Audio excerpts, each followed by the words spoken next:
Sandukan mo ang kanin. Sabi ng mamaya na, sandukan mo ang kanin. Ha? Ano yan? Sandukan mo ang kanin. Ano ba pinapanood mo? Sa Ilocos Sur na ospital ang isang lalaki matapos saksakin umano ng kanyang misis sa isa ng pagtatalo. Base sa investigasyon ng mga pulis, nagalit si misis matapos siyang utusan ni mister na sumandok ng kanin gayong mas malapit siya sa kaldero. Nagkaintan sila hanggang umabot sa pananaksak. Paliwanag ni misis sa mga pulis, self-defense daw ang nangyari. Kwento naman ng mga kamag-anak, tila may diferensya raw sa pag-iisip ang suspect.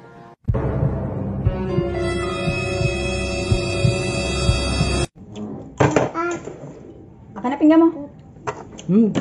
Akin na. Ano? Akin na. Ano? Lapit eh.